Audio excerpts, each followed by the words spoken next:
প্রিয় ঢাকা বিশ্ববিদ্যালয় ভর্তি পরীক্ষার্থী, মডেল টেস্ট কেমনে দিবা এই বিষয়ে কিছু কথা বলবো। মডেল টেস্ট কেমনে দিবা, অনেকে অনেক ধরনের অনেক স্ট্র্যাটেজি দাও, তোমার কাছে যে স্ট্র্যাটেজি ভালো লাগে ওয়েলকাম, বাট আমার স্ট্র্যাটেজি যেটা ছিল সেটা যদি আমি একটু বলি, সেটা হচ্ছে তোমার যেই লেকচারটা কমপ্লিট হয়েছে ইনস্ট্যান্ট ওই লেকচারের উপর একটা পরীক্ষা দিবা। এটা মডেল টেস্ট না, তোমার কতটুকু পড়া হইলো সেটা দেখা, কোথায় তুমি কনফিউজড হয়ে গেছো, কোন জায়গাটা তোমার হচ্ছে কনফিউশন কাজ করতেছে, কোন জায়গাটা হচ্ছে তুমি পারা জিনিস ভুল করলে সেই বিষয়টা দেখার জন্য।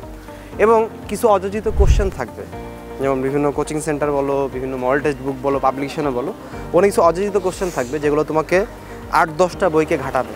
তো আপাতত প্লিজ দয়া করে হচ্ছে এই ঘাটাঘাটি করতে যাবা না। ওই কোশ্চেনটা ওই যেখান থেকে আসে সেখান থেকে জাস্ট হচ্ছে সলভটা নিয়ে রাখবা।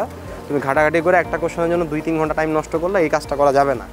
মডেল টেস্টে এমন হইতে পারে যে তুমি 15 মার্কসের পরীক্ষা দিয়েছো, 2-3 পাইছো, এটা হইতে পারে, বাট এটা কিন্তু এটা মেজার করে না যে ওই লেকচারটার উপরে তুমি 2-3 মার্কস পাইছো। এমনই তো হইতে পারে যে যেই 2-3 মার্কস তুমি পাইছো ওইটাই ঢাকা বিশ্ববিদ্যালয় কোশ্চেন আসছে, বাট বাকি যে 12-13 তুমি পাও নাই সেটা ঢাকা বিশ্ববিদ্যালয় ভর্তি পরীক্ষা আসে নাই। সো দ্যাটস ওয়াই ভয় না পায় বি অপটিমিস্টিক, প্যাসিমিস্টিক হয়েও না ভাই, বিকজ অপটিমিস্টিক থাকো এবং তুমি আবার প্রয়োজনে পড়ে আরেকটা সেটে পরীক্ষা দাও। এভাবে যখন একটা লেকচার শেষ, 2 থেকে 3টা অধ্যায় শেষ, তারপরে যখন পুরো বইটা শেষ হবে তখন পুরো বইয়ের উপর মডেল টেস্ট দিবা যে আসলে তোমার বাংলার স্ট্রং জোন কেমন, ইংলিশের স্ট্রং জোন কেমন, জিকের স্ট্রং জোন কেমন, ফিজিক্সের স্ট্রং জোন কেমন, কেমিস্ট্রির স্ট্রং জোন কেমন, বায়োলজির স্ট্রং জোন কেমন, যেই প্রিপারেশন নিচ্ছ সেই প্রিপারেশনটা তুমি নিবা এবং সবচেয়ে বেশি প্রিসাইসলি দাগানোর চেষ্টা করবা এবং খেয়াল রাখবা যে নেগেটিভ মার্কস যাচ্ছে কি না। আমি আবারও বলতে চাই, একটা ভিডিওতে অলরেডি বলছিও আমি যে নেগেটিভ মার্ক কিন্তু তোমাকে অনেক বেশি পিছায় দিবে। এমন হইতে পারে যে 4টা নেগেটিভ মার্কসের জন্য যে তুমি 4 মার্কস এবং 1 মার্কস নেগেটিভের জন্য খাইলা 5 মার্কস এর জন্য তুমি একদম কিক আউট। সো আল্লাহ না করুক এরকম যেন না হয়, এই জন্য মডেল টেস্টটা খুব বেশি জরুরি এবং কোনোভাবে হতাশ হওয়া যাবে না।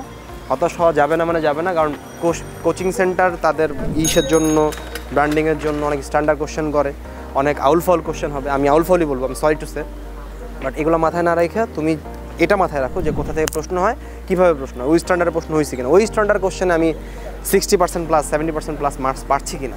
ফাইনাল মডেল টেস্ট অবধি একদম হাল ছাড়া যাবে না, একদম তুমি যা মন চায় তা হয়ে যাক, পরীক্ষা দিয়ে যাবা শেষ দিন অবধি দেখতে হবে।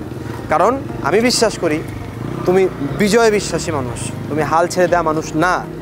ঢাকা বিশ্ববিদ্যালয়ের প্রিয় ক্যাম্পাস তোমার অপেক্ষায়, দেখা হচ্ছে বিজয়ে, লাল বাসে আমরা একসাথে চলবো। আল্লাহ হাফেজ, আসসালামু আলাইকুম।